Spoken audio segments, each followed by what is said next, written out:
Welcome to the Average Joe Jiu-Jitsu podcast, episode 9, Stacey Councilman.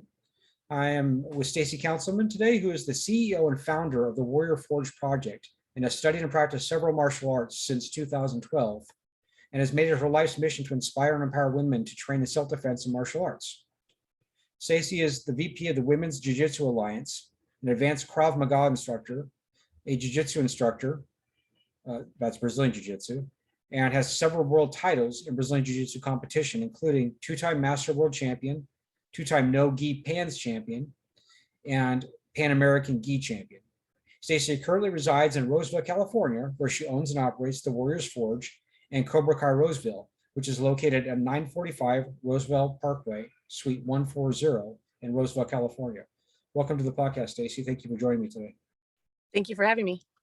Can you tell us about yourself? How did you get involved in martial arts, and what other martial arts have you practiced in addition to Brazilian Jiu-Jitsu and Krav Maga?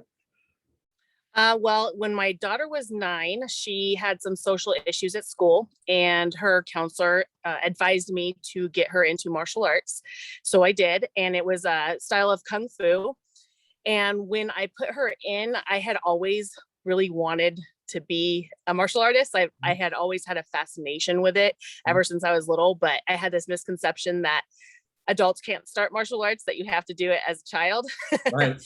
So when I found out that adults could do it too and started as a white belt, I was like super excited, and I basically got on the mat and never left. So I really enjoyed it. I was there every chance I could get, and I started teaching kids right away. And every woman that came in, I really wanted to inspire them to do martial arts as well, because I was very empowered by it. I had gone through a divorce that was mentally abusive, and martial arts just helped me really find myself. And like I said, just really empowered me. So I started in that style of Kung Fu in 2011, 2012. And then I found Krav Maga and Jiu-Jitsu around the same time. So Brazilian Jiu-Jitsu, I got really into Brazilian Jiu-Jitsu and I just loved it. And so when I started it, I didn't want to do anything else. And then I had a mentor that convinced me to come to a Krav Maga course that he had. And he ended up making me part of his women's program that he had. It was called Team Kadima. And really talking to him really motivated me to do the Warrior Forge project. So that was kind of birthed at that time. When I met my mentor from Krav Maga, and he owns the or partially owns the Cobra Victorville. And he has 8 black belts in different arts. Wow. So 8? Yeah. Yeah, unfortunately he waited a real long time to start Brazilian Jiu-Jitsu. So that was actually his most recent art. He's a purple belt in BJJ, but okay.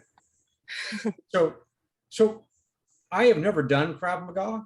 I'm familiar with it. I've seen whatever most other people have seen. How much jiu-jitsu is actually in Krav Maga? How much ground, like Nawaz, is actually included in that art? So it's interesting because Krav Maga is probably one of the newest, I guess you can call it a martial art. It's more for combatives and military, but it was created by Emmy Lichtenfeld in 1940s, the late 1940s, for the Israeli military. And he had a background in boxing and wrestling, of which he was a world champion or a champion, and both at the same time. And he also, when he created the combative system, he decided to be more eclectic and take the best arts at the time and get the best things from it. So he gathered things from judo, from whatever was popular then. So Thai boxing, European boxing, wrestling, and then Aikido came about, and he kind of studied Aikido a little bit. So he kind of gathered all these things, and as it grew, they added things like Eskrima, so Filipino martial arts, and Jiu-Jitsu. So all the ground stuff is actually from Jiu-Jitsu. So he really was big on whatever the best art was for that particular section of Krav Maga, he would use that. So he'd use judo for the throws, wrestling for wrestling takedowns, stick and knife defense was all Filipino martial arts. It's evolved to where Muay Thai is more the striking style. Right. So it really evolves with the time.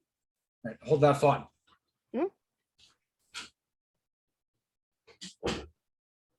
Sorry, way too much background noise. So the next question, so it's sort of like, to me, it's like very similar to Jeet Kune Do, to what Bruce Lee did. Like if you, if you look at it, like the book Jeet Kune Do, you can see a lot of where the influences from boxing and, you know, and savate and judo and those things are sort of brought together. So it sounds like to me it's like another early version of MMA in a sense. But in this regard, it's different too, because it's also not really intended for sports, intended for real life combat, which involves weapons. So that's a big difference. And, you know, I understand that, you know, the Israeli military is really the military force that really pushed Krav Maga forward. I've seen some things like documentaries on it. It's really impressive. I mean, the guys in Israel who do it, really impressive. The good ones. Yeah. Well, the one I saw was pretty badass. He was just like any martial art. There's legit instructors and there's not so legit instructors. Yeah. So would you say that? So going back to my question about how much jiu-jitsu is in it, is it like just a fundamental group of techniques, like, you know, like a triangle choke or an arm bar? So when I teach jiu-jitsu from a Krav Maga standpoint, it's all self-defense. So if we're doing guard, I'm not necessarily going to teach somebody that has no jiu-jitsu background how to do a triangle, because they're not going to retain that. And depending on how long they're going to train, so say I'm training a college student and her mother, and I only have 3 months to train them. I'm not going to train her to suck the guy in and do a triangle. I'm going to teach her how to get her heels to the hips, how to use her feet on the biceps, go back to the hips, keep him away from her, and then kick him in the face. So, you know, throat punch him, eye poke him, you know what I mean? So get DNA on her, under her fingernails. So the mindset of Krav Maga and the mindset of self-defense has to be more than what we teach in sport jiu-jitsu. Right. That's awesome. And I caught the part of the DNA for identification purposes, I would assume. Okay. Yes. All right. And so you received your black belt, I believe in 2020 in Brazilian Jiu Jitsu? I believe you received your brown belt in Jiu Jitsu in 2020? Actually just got it a couple months ago. So it's this year. Okay, 2021. Okay. So it took you average, like 8-9 years. Yeah. So it gives me hope that one day maybe I'll get mine. Just gotta show up to class. Oh, I do that. Yeah. So who are your jiu-jitsu inspirations? Did you try to emulate anybody as you were coming up in the ranks in jiu-jitsu, or is there anybody in particular you studied? I love Marcelo. And Hickson's my favorite Gracie. Nice. Are you reading what was that? Are you reading his book, his new book that came out? Have you seen it? I listened to the podcast, so it's definitely on my list. Yes, I listened to the Jocko podcast. Yeah, I listened to that. I got the book. I started reading it like last week. It's pretty good. It's interesting. Some things that were said in the book that I was like, wow, I was really surprised by it when he was growing up, his childhood, and some of the things they got involved in and things. I'm not going to give away any spoilers, but it's worth the read. So when did you make the decision to open Cobra Kai in Roseville? So I have been developing the nonprofit for 4 years now, and we kind of needed a home base because one of the big things that we do is train instructors to teach self-defense. So it's really hard to, like, I can go anywhere and teach seminars and get that mat space for that, but really having the ability to do like courses and workshops all the time, it's hard to fit in with other people's classes. So that was the main push. And then I started teaching a lot of law enforcement in my early morning jiu-jitsu classes, and they wanted to do more. So getting more into that side of things with Blue Fire Defense, we just kind of needed a space. So Yeah, yeah, I saw that. I have a background in law enforcement, so I really appreciated seeing those posts. Those are pretty cool. I think we need more of that, and I recently became aware of, like, in the area where I live, there's jujitsu classes that only are available for police officers at certain academies now in the area here in the valley. And I think that's a great thing. I think the more jujitsu the police learn, the better. I think it makes them more confident and reduces their need to escalate too much. And it's just better for everybody. It's great stuff. 100%. So going into that, one of the big things you do is the Warrior Forge project, and I'm really interested in hearing about what that is and what you offer in that project. So the Warrior Forge project, I had that idea for that back when I was doing Kung Fu only. And I had been going to other people's self-defense seminars just to kind of see what it was about. And like I said, I was really wanting to inspire other women to come into martial arts because of what it did for me. So I knew that there's other women in my life and other women that I knew of their stories that would be so empowered by being able to do something physical and just feel what I felt. So I had the idea to start the Warrior Forge project. I moved from Redding, California to Roseville, California in 2015. Mm-hmm. Yes, 2015. And I started doing Sunday classes for women, mm-hmm. and we were charging for it. And there was a lot of times where women would come in and they really seemed to need the classes and maybe didn't have the money, even right. if it was just $10. And I was like, you know what? It's your God-given right to be able to protect yourself. Mm-hmm. I'm not going to charge you. And I had these other women around me that were really supportive, women that were wanting to try jiu-jitsu because maybe their husband was involved or they had kids in it. Mm-hmm. But they didn't really want to roll with the guys. Right. So there was this dynamic going on at the same time. And they wanted to go to my self-defense classes because I was teaching it. They wouldn't have to roll with guys. Right. So we talked and decided to make the Warrior Forge project a nonprofit. So at that point in time, we developed the board. We decided that we were going to teach women's self-defense all over the country and give seminars. And these seminars wouldn't be just the punch and kick. It has to be the mental part of self-defense as well. So we developed a great program. We've given it thousands of times now, so it's really dialed in. But that's just kind of where it started. We gave 50 seminars that year. And then it just grew from there. So I did my part was really going to competitions for jiu-jitsu and getting to know the community and trying to make friends with people so that we could, pop into their gym and give our seminar so they could see what we did. Mm-hmm. The other part of what we do is we train other instructors to be able to do what we do. So we do the self-defense instructor training, and that's hardcore. It's no minor feat to go through our program. Nice. I'm actually interested in looking into that myself. That's pretty cool. So what part of the mental training do you include in the seminars? Can you go into what the mental training is? Sure. Yeah, we have two sections of our instructor training that to start to be an instructor. One is a level 1 Krav Maga certification, which is basically learning 2 years of Krav Maga in 3 days. Mm-hmm. So it's very intensive. We have 3 days. One day's like 10 hours, one's 16 hours, and the next one's, 8 hours with mm-hmm. the testing and everything. Mm-hmm. So that's the physical part.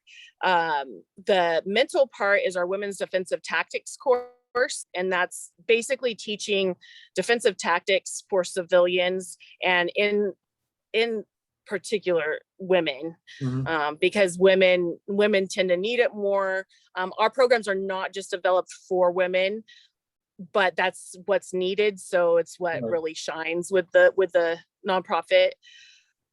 So in that women's defensive tactics course, we talk about human trafficking. We talk about the cycle of violence. Mm-hmm. We talk about criminology, victimology. Mm-hmm. We go into things like grooming, mm-hmm. Which we were talking about earlier, right. Behaviors and signs of a sexual predator. So those are the cues a predator uses, whether it's blitz attack from somebody in a dark alley, or it's a familiar, which is somebody close to you, a neighbor, a friend, a spouse, a partner, any of those things. So we go through all of those things, and we also teach them the laws of self-defense. So the laws of self-defense are really huge with us, because if you're learning physical self-defense, you kind of need to know the laws of self-defense, Right. as well as what to do after you protect yourself. So there's so many little categories of things that you need to know to be able to teach self-defense. A lot of people don't think about that. Yeah. They're just thinking about, I want to bring people in. Mhm. They're not thinking about how much is involved in teaching it. It sounds like a great program. It's really well thought out, and like I said, with my background from law enforcement, the whole aspect of the legal aspect of, only using enough force to stop the attack and not becoming the aggressor yourself and not turning it into mutual combat.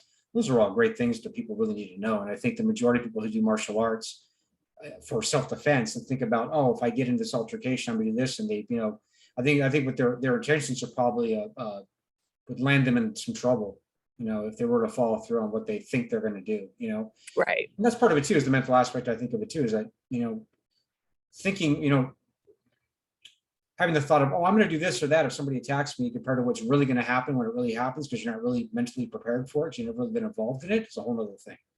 So, Right. Yeah. So I think you got a great program going on, and it's really Thank cool. And I was going to touch a little bit. I know we talked about it earlier, and we both didn't want to get too deep into it, but the thing about gaslighting and people that as far as teachers or relatives or family members who could potentially be sexual predators towards you. I know there's been some talk in the BJJ community lately about a few teachers in a particular team, fight sport. Some issues happened. Do you have any experience with anything like that, or on a personal Well, level? unfortunately, it happens all too often. I think it's unfortunate that those circumstances are happening. Mhm. However, it's good that everybody is finally putting their foot down. Mhm. And it seems like there's some momentum to actually make some change. Now, one thing that I hope doesn't happen is that it kind of fades away and people forget about their passion for it right now. Right. Kind of like how human trafficking was the hot topic a year ago, Mhm. and everybody was kind of bothered by it and started to look into and do their research Mhm. and their due diligence on it, so they could understand what the signs are for a predator in regards to human trafficking. Mhm. I really hope that we don't lose the momentum to do something in the jiu-jitsu community.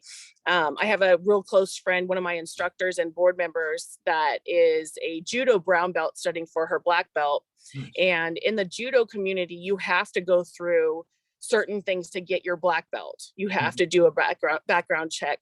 They have to get letters of recommendation. So I think these things are really important. And I think that it's important for the venues such as IBJJF, the governing bodies, to adopt something like this, because it's all too prevalent. There's too many people out there that are taking advantage of students. But not only that, if they get caught, they're moving states and opening another school. So this is a big problem. I think it needs to be addressed. I think that's a really good idea. And even if the IBBJF, I can never get the acronyms correct. even if we all know who we're talking about, but even if they don't do that, the IBBJF, you can still do that as an individual school. Absolutely. You're a second-degree black belt, or somebody who can award a black belt. You can have that own. You could do your own background check if you wanted to. You could, have your own request for letters of recommendation. I mean, I would hope that by the time you actually awarded a black belt to somebody, that you knew them well enough that you felt comfortable doing it. Right, and that's, I think, in this day and age, we lose some of the Bushido and some of the morals and values that come with doing martial arts and traditional martial arts. I know that my style of Kung Fu, it was more prevalent to not give a black belt unless they had good character. So it was very important. And I think that we've kind of lost touch with that, which, everybody has their own thing as far as their beliefs in traditional versus the morals and values of giving somebody a black belt if their character isn't great. but they still need to do their due diligence on if this person's a predator. Yeah, I Right. agree. And you know, my experience from jiu-jitsu with ranking and grading and the coaches I've worked with, I have seen that that's a requirement, that it actually is part of the rank is your character, which I think is a great thing. And there was something else that sort of popped in my head when we were talking about like Bushido and so forth. There is a cultural aspect of what's happening, I think, in Brazilian Jiu-Jitsu too, or at least with this particular case.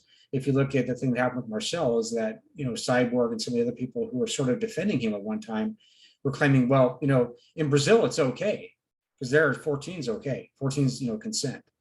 Well, you know, that's great if you're in Brazil, but we're not in Brazil. And so I don't think that we should here in the States or we should instructors should be held to our standard. What's our cultural standard where they are now? And I don't agree with that personally, but so. And I'm sure the parents don't agree with that. No, and I'm a parent, you know, so I feel like that, you know, it's like, that's a BS excuse. And regardless of that, I mean, the predatory behavior is still there, regardless of age, because you can be groomed at any age. It doesn't have to just be a child. Correct. So, you know, women get groomed all the time for sexual predators. So I think it's really important for people to understand and learn what the signs are of a sexual predator, so you can be aware of that around you. I think people are too trusting sometimes. I know one of the neighbors down the street from my house when my kids were little used to always give out popsicles. And it was just like, I don't know why I go to that. And nothing ever happened that I'm aware of, but it was always a red flag to me. Like, why is this older guy giving all the neighborhood kids popsicles? And then one day my daughter said, hey, can I go watch a movie at the neighbor's house? Some of the kids are going over there. And I was like, absolutely not. Yeah. And she would say things like, oh, but he's nice. He's my friend. He gives us popsicles. And it's not normal. No, that's not. And it's like, you know, I would feel the same way if it was my kid that you're feeling, and it could have been nothing at all, but you know what? That just doesn't seem better safe than sorry. Yeah. Maybe we're being a little paranoid, but I don't care. You know, I would be. And that is how it starts. That's how it starts. The targeting process is that way. I hate statistics, but this the current statistics is, I have a printout here. About 1 in 4 girls and 1 in 13 boys experience child sexual abuse at some point in their childhood. 91% of child sexual abuse is perpetrated by someone the child or the child's family knows. And people don't realize that the grooming process spreads not just to the children, but to the parents as well. So somebody that's getting close to you, maybe offering to babysit for you for free, or to, oh, your child's special, let me give them free private lessons. And, oh, you're doing me a favor, but they don't realize that that person's trying to get close to your child for other reasons. Right. Yeah. Nothing's really for free. Right. Yeah. Those are all great points. So yeah, I don't want to like hammer the topic too much today, you know, as per our discussion before the interview. But yeah, I think that those are all good points. I think people should just really just be aware, you know, be aware that this is happening. It's not happening everywhere, you know, but be aware that it's happening, and just be observant and be on the lookout for it. And if you teach your kids the signs, you know, teach your kids that niceness doesn't equal goodness. And that's one thing that we say a lot to the younger crowd is people will assume because you're being given gifts such as, you know, a popsicle, that it's a good person. So just be aware and learn the signs and teach your kids the signs. Do you include a lot of some of that in your kids' jiu-jitsu classes as well? Just like... a little bit. So I've been doing jiu-jitsu classes for kids. I just added kung fu classes because they wanted more striking. We go kung fu style for the kids and Krav Maga for adults, but it'll be more in the self-defense aspect. Nice. Okay. So what's the mission of the Women's Jiu-Jitsu Alliance? You put me on the spot. Sorry. So I haven't memorized the mission yet. So basically the elevator speech, I know. We formed an alliance between a few different companies and decided to make it a nonprofit because really what we're trying to do is bring more people into jiu-jitsu. So there's a lot of women's programs, a lot, like tons of groups. There's tons of people that give seminars and groups that give seminars like Girls and Gis, and they're all fantastic community building programs. We wanted to really focus on bringing people out of communities to try jiu-jitsu because it's really, it's hard for some women to come in and then they see a bunch of sweaty guys on the mat and they don't want to do that, especially if they've been in some type of situation and might have some PTSD from that. So we were trying to draw attention to it as far as it's a fun, healthy thing to do, as well as empowering.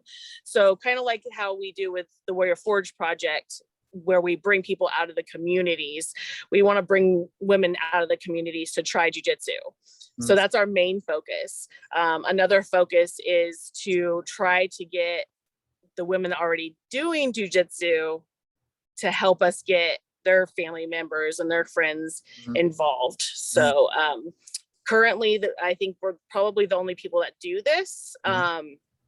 We also are welcoming to anybody else that wants to kind of join and help out, which is why we did it as a nonprofit. So nice. And I didn't mean to put you on the spot, but while you were talking, that's all right. I looked it up. I need to memorize the mission anyway. It's okay. I found it because I think it's really strong, and that's why I wanted people to hear it. So it's the mission of Women's Jiu-Jitsu Alliance, the WJJA, is to unite and empower women by providing support, fairness, and equal opportunities within the Brazilian Jiu-Jitsu community, therefore enabling females of any age to be the best versions of themselves. So that's really strong. It's good. I like it. So, you know, like I said before, I'm a father of 2 daughters, and so I just have like a real, there's a spot there in my heart about that type of stuff. I really want to see, I want to see them to, you know, be okay and live, you know, go through their lives, you know, with strong individuals and be safe and, you know, and so forth. And I just wish I could get them to do jiu-jitsu, and I could die with, you know, at peace.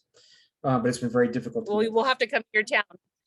So we've been grouping them up where we do a women or self-defense seminar, and then we do the Women's Jiu-Jitsu Alliance thing right after that. So that's what I just came back from Florida and Atlanta, or Florida and Georgia doing, and they're really flowing great together now. So it's super fun. So to give you an idea of what we do in our Relax and Roll with the Women's Jiu-Jitsu Alliance, we play a lot of games where they're not really noticing that they're doing jiu-jitsu, but within 30 minutes of the 2-hour period, they're actually like rolling, like grappling, and they don't even know it. So it's really an amazing experience to be able to introduce that.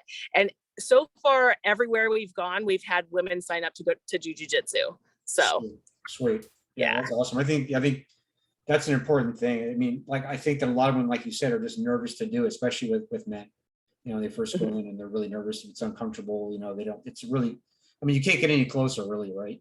I mean, right. It's like space. And this way they're meeting other women that might go to that school. Right. And so they already have some like mentors there, and they have some safe place to start. And then they also kind of have an idea of what's going on. So they know that they need to get to a dominant position by the end of that class, and they have a few tools under their belt so they can feel a little bit more comfortable going to class. Excellent. It's really good. So what is the Blue Fire Defense? So this is our law enforcement program. And when we opened the Forge, I have a friend. He's running for Congress right now. So it feels like I had a friend because I never see him anymore.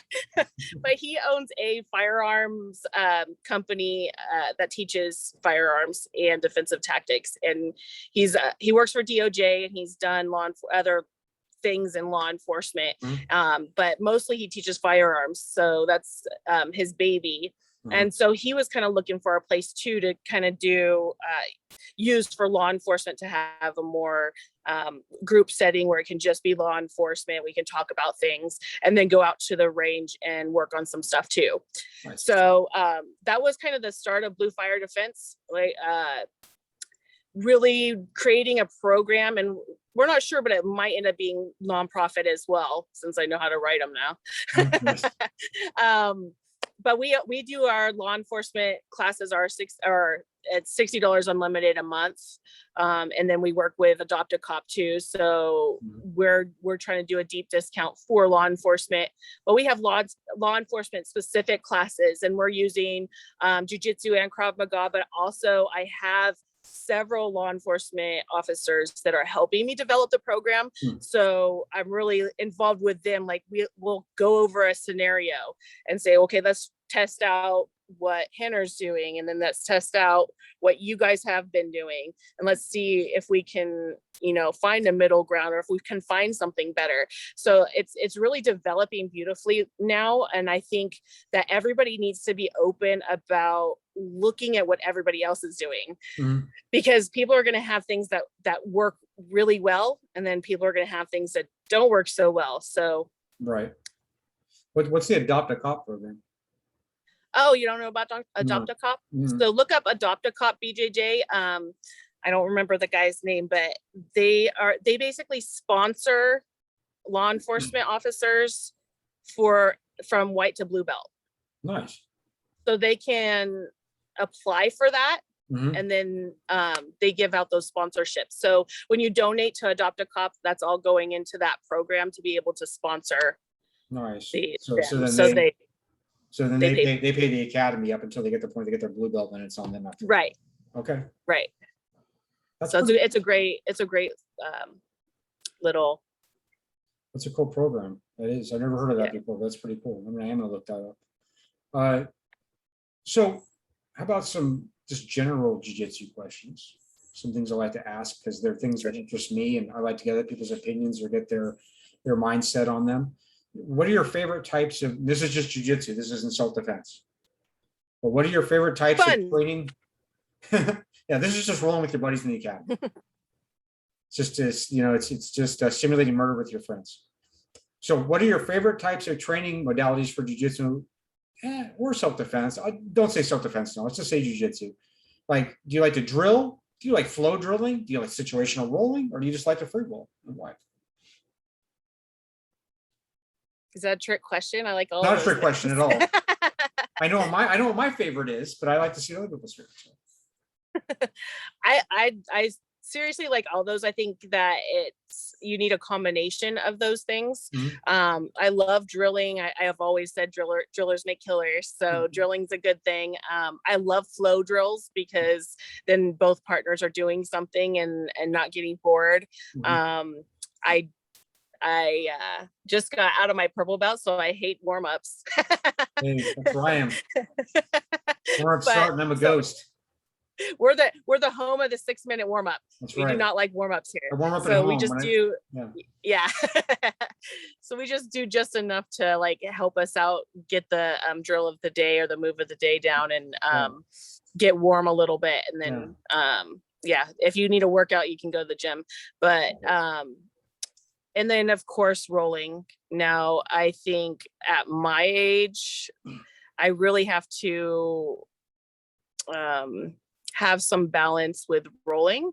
I've learned how to really pace myself, choose who I go with, choose how hard I go day to day. I mean, I'm going to PANS next week, and I haven't really trained hard for this PANS, but I'm here every day. So I'm here teaching and drilling and all that stuff. So you said it, I didn't. So I'm going to ask you, how old are you, if you don't mind saying? I'm 42. Okay, well, you're younger than me. So yeah, I just turned 50 in August 3rd. So yeah. Happy birthday. Thanks. Yeah, I'm old now. But yeah, I get that. It's like, it's a balancing act for me as far as recovery and how hard I can go each day. And, for the first 7 years I trained like 5 or 6 days a week, every week. And I would get injured sometimes. I got sick. I basically overtrained a lot. And I think I did that because I probably pushed too much too often, too many days in a row, plus trying to do weights on top of that, plus having my job, plus having my family, everything else you have to deal with. So I'm still trying to figure out a way to train that many days, but trying to find a way to be disciplined enough to moderate my intensity so that I don't get into those situations, where I only roll hard, 2 or 3 days a week. But I like as far as I like drilling. I really like situational rolling, along with the drilling. Oh, yes. You drill that same me technique. too. Yeah, from that position, you get a lot of repetition. It's actually my favorite, I think. Yeah, it was actually, my coach trained us to do that. We did that. But I mean, I also remember, I've heard a couple of times about how Roger Gracie did that. That's how he won some of his first major titles after he moved to London, and he only had blue belts and white belts to train with. He did situational rolling. That's how he got good. So I heard that and I was like, oh, that's a key, because you got the repetition going. But yeah. So here's another one. What are your thoughts? Because I know you do both. What are your thoughts on gi versus no gi jiu-jitsu? Do you have a preference, or do you prescribe to the theory that each has its own merits which complement the other, or do you see them sort of as different arts? I think you need both, especially if you plan on being a black belt. So I think it's important, just like I think it's important to know the history of the art that you're learning. I think it's important to do both gi and no gi. Having said that, I am a no gi person. I started in no gi and I fell in love with it, and I never really wanted to do gi. However, I did start doing gi, especially when I moved here to Roseville, because the Sacramento area is really, really heavy gi, and there's a gym on almost every corner now. So we are really a heavy jiu-jitsu community, and it is mostly gi. So I had to kind of conform to that. And then of course the biggest competitions are in gi. So I love it sometimes. And now it's more like cheating. So when somebody has a gi on, it's okay, I can cheat and get a choke here. But I still love no-gi. So our school is very heavy no-gi. We only have 3 gi classes. They're at 11 o'clock on Monday, Wednesday, and Saturday. Every other class is no-gi. So we're very, very heavy no-gi. What specifically don't you like about the gi? It's hot. Okay. It's suffocating. It slows things down. I like a faster jiu-jitsu game. And I find that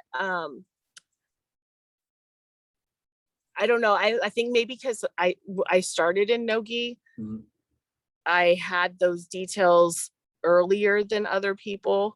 So now when I roll with people that aren't wearing a gi or don't necessarily like the no-gi game, I can really tell the difference. Yeah, I started with the gi primarily. I was like the first 7 years, basically, very little no-gi. Oh, okay. Yeah. Now I'm doing the opposite currently, but I'm trying to balance it out so it's even. But I like the gi. I like the gi. I think that yes, it does slow it down, but I think it does teach you strong defense because you have all the friction. So when you're in no gi, it's actually easier to do the defenses and slip out.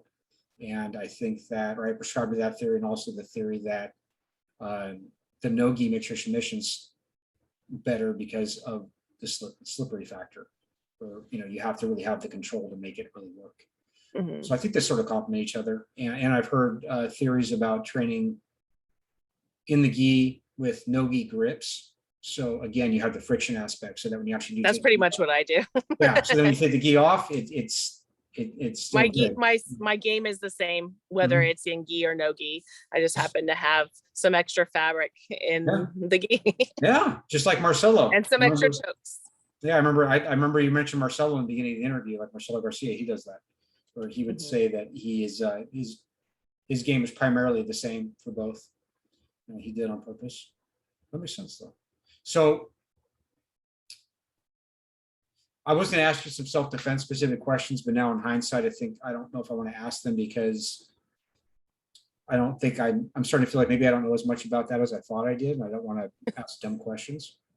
So, There's no dumb questions. well, I was thinking about like for self-defense situations. So I'm thinking about like with jiu-jitsu, right? And so for self-defense situation that goes to the ground, which do you prefer, back control or mount, and why? It's always good to do back control. Back control is harder for the person to get out, especially if they don't know any jujitsu. Mhm. So in self-defense, I think it's definitely back is definitely preferable. Mhm. Okay. Especially with a female or somebody smaller. Mount, you can get thrown off pretty easy. Mhm. So the control is definitely better for the back. Okay.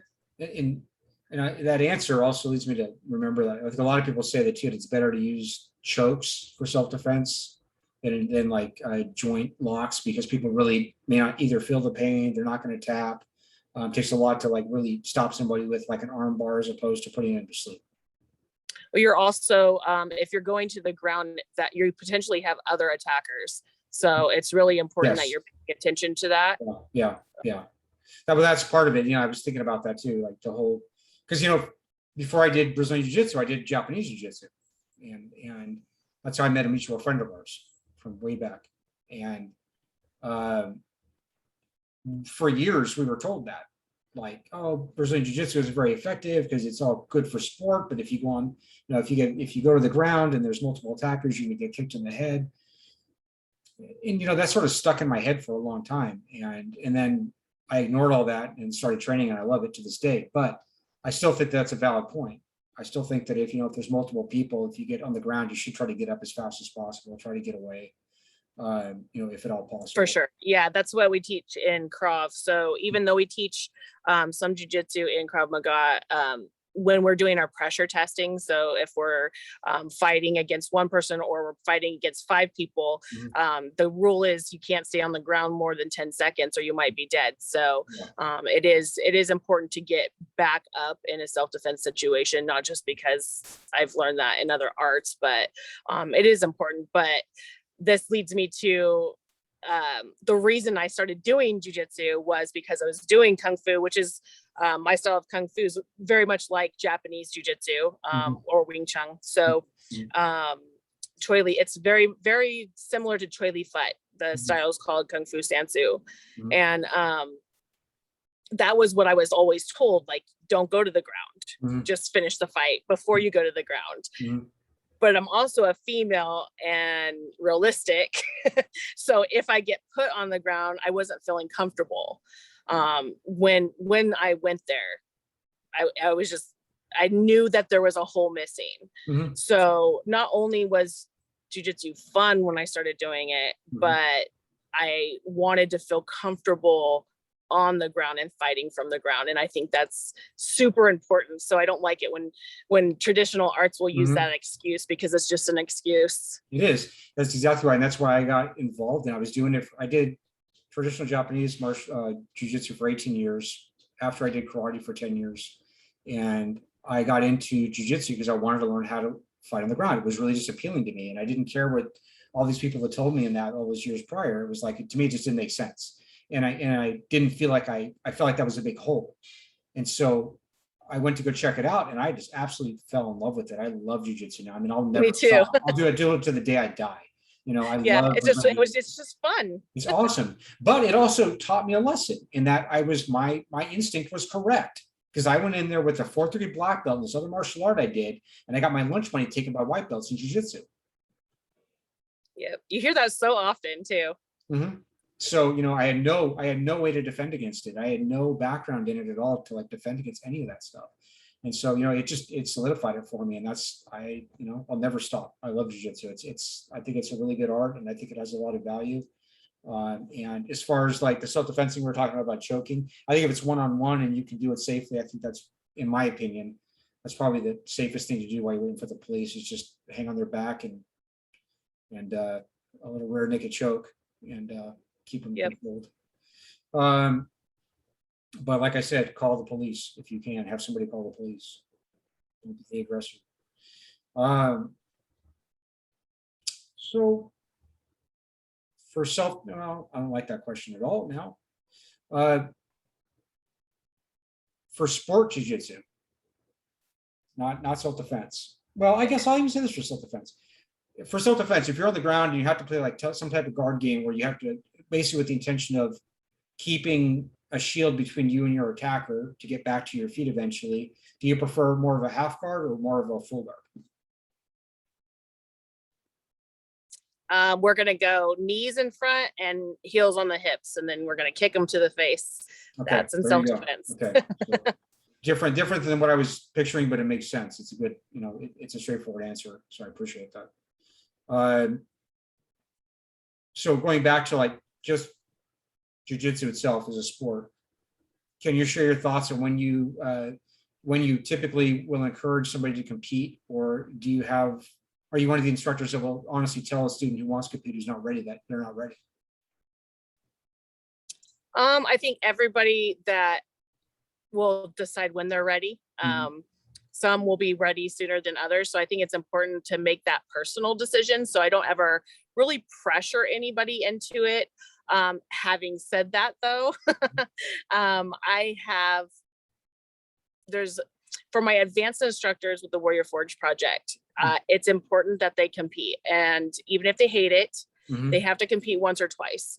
And the reason why is because a lot of people have never felt what true adrenaline feels like. So it's important for especially females to feel that and know what their body does in adrenaline state. So it's very common for women especially to freeze in a fight or flight situation. So for advanced instructors, they have to compete at least once or twice. Okay, makes sense. I've competed several times, and I think it's a really good experience. Like you said, whether you enjoy it or you don't, it's a good test. And it's something like when I started doing it, if the first time I did it, I was just nervous, but I enjoyed it. I did much better than I thought I was going to do. I lost the match, but I almost submitted the guy. And at the last second, I got my guard passed and I lost by 2 points. So overall, for my first tournament, I was totally okay with it. And I've had good experiences. I've had bad experiences, but overall, it's always good because it was always something like, especially the times that I didn't really want to do it. It was cool because I forced myself to go do something I wasn't comfortable doing or I didn't want to do, and I think that's important. And I think everybody should. I think even those of us that compete all the time and want to do it, have that feeling sometime during the day that you compete. Yeah. It's like, why am I doing this again? Right. And you have to have that stamina too, because it's an all day affair. It's not just like going to class for a couple hours and taking off. It's all day. Yeah. Especially have you ever had that tournament experience where you're like, have to wait around all day to compete, where you're like sitting around for 6 or 7 hours and then you finally get to compete and you're like dead tired and you're like, master blue belts is probably the worst. Yes. Yeah. That's a good point. Yeah. It's like forever. I don't know. I mean, I think for me, it was more white belt was like that. I think the master white belt, like when I competed as a white belt, it was like that. It was always like all day long. Blue belt, I tended to compete earlier. And the ones I went to here in the area where I'm from, they would do them earlier, so it wasn't as bad. But I remember some white belt ones for all day, just waiting all day long to finally compete. And then you just like you have no more adrenaline, You have no more left. You're done. But it's good. Everything about it's a good experience. Yeah. And that's when you really have to dig deep too. You're like, I don't want to do this right now. I just want to go home and chill out, and I have to do this, and you have to dig deep and do it and do the best you can. So yeah, competition's good. Have you I'm going to go back and forth between self-defense and competition type stuff, just because I think it'll break it up better. Have you ever had experience with Gracie self-defense? No. Okay. Neither have I. I like to ask it. It just seems like well, I say it this way. I've never directly trained in Gracie self-defense, but I've seen the techniques. They look very similar to traditional jiu-jitsu, which I have. Yeah, that's what same. Yeah. So. And I know a couple girls that have gone through the women empowered thing. Okay. Which they said was basically the same. Yeah, I think it's interesting actually how the Gracies basically brought all this stuff to light, as far as outside of Brazil and throughout the world, and that's still a big part of their curriculum, but it's very rare that you actually see it. In your average jiu-jitsu academy, you just don't see it. you don't see the Gracie self-defense. You don't see it. And if you do, like, people aren't progressing it. And I think that's because not very many people are teaching it. So it doesn't need to be progressed in their eyes. Which is really the only problem I have with it is their stuff is good. And a lot of traditional arts and a lot of other arts use the Gracie combatives, the same style that they're teaching it. But there are a few other arts like Krav Maga that if you find the right instructor that's more progressive with it, they're going to constantly find better things and better ways to do things, just like we've evolved BJJ. So all of these lineages together have evolved BJJ. And I think that it's important to evolve the self-defense aspect as well. That makes sense. Absolutely. Yeah, I think sticking to traditional things too long or for the wrong reasons, I think is a bad thing. I like the idea of how you say, you evolve it to, what the current situation is. That's a good point. I think that's an important point of, when you're trying to teach self-defense, what you're doing, it's great. What are your opinions on strength and conditioning training for martial arts or jiu-jitsu? I think you should do whatever you can afford to do. Like for me, I think I enjoy strength and conditioning. I'm supposed to be doing it 3 times a week right now. The last month, I've only done it once a week. Just I've been so busy, but I need to find more time to do it. Same thing with yoga and stretching and all those maintenance type things like massages and physical therapy and cryotherapy and sitting in the sauna. So I think all of those things are important, especially if you compete.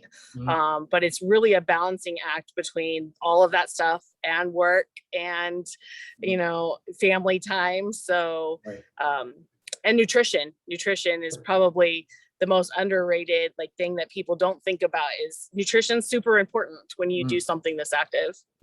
What do you do for your diet? I've tried pretty much everything. I was pretty successful on a paleo diet when I first started doing jiu-jitsu. And I've gone back and forth between that style of eating and pescatarian. But I don't really follow those diets to a T. I more listen to my body as far as what I feel like eating that's nutritious. So I have a hard time with macros because if I'm forcing myself to eat specific macros, sometimes wanting only broccoli today or only steak today, right? So I tend to allow myself to eat healthy, but eat what I want. Okay, that makes sense. When you were doing the paleo diet, did you, so you cut out all the grains and the starchy carbohydrates? How did that feel when you were training? It was okay when I was doing that. So that was, of course, 8 years ago. So your body changes so much every few years. So now I have a harder time not eating any carbs. So I have to restrict the amount of carbs, but then also watch that I eat the right ones, I guess. Which ones did you eat? When I'm eating more carbs, I stick to just whole grains like brown rice.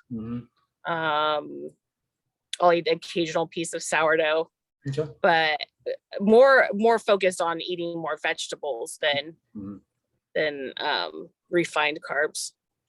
There's a new brand of there's so many things out now that actually taste good and taste like real carbs. So there's a brand called Siete that's makes tortillas and stuff. Oh yeah. I just have to be careful with those when I buy them because I'll eat more than I should. Right, like the high fiber ones that have ton of fiber. Yeah, they're made out of almond flour and stuff. Yeah, those are good. You gotta be careful a lot of that stuff though. You hear people rave about something, then you go look at the package and you're like, there's a whole bunch of crap in here I don't want to eat. It's still processed. Yeah. So mostly right now I'm just trying to eat non-processed foods. Yeah. So I think if you stay away from processed foods, you're pretty good.